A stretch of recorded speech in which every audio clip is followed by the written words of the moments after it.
Good morning mga kagulay. Ngayong araw po ay maglilipat tayo ng ating tanim na talong, yung sinimilya natin nung nakaraan.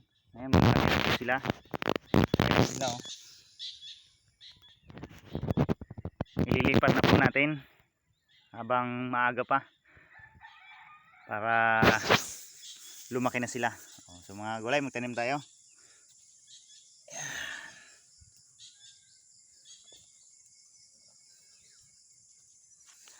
Pag nagtatanim po tayo mga kagulay, huwag po natin masyadong isagad yung yung puno, yung dahon nila sa lupa. Kasi pag umulan, malalagyan yung talbos niya ng lupa sa talansik ng lupa ganyan sa ulan.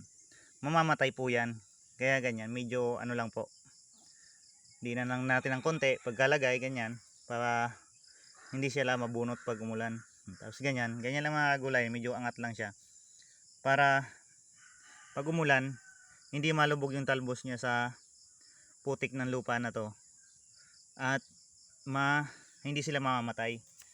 Ganun lang mga kagulay. Ayan.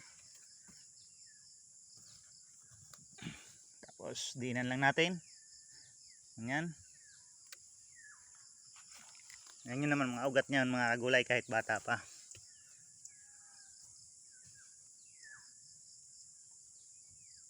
Ayan, diinan lang.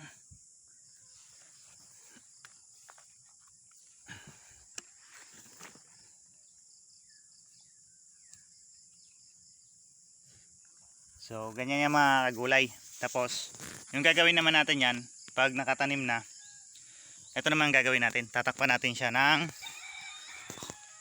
upak ng saging para hindi sila masyak sa init ng araw at hindi matuyo yung dahon nila, hindi malanta at dire-diretso yung pagbuhay nila. Ayan mga kagulay, ganyan. Tapos nga pala mga kagulay, yung pagitan ng ating tanim ay 70 cm. Medyo maluwag-luwag siya para makabuelo yung natin talong, maganda yung tubo nila at hindi sila magdikit-dikit pag medyo maiksi. Ayan mga kagulay, ganito lang. Ayan, takpan lang natin.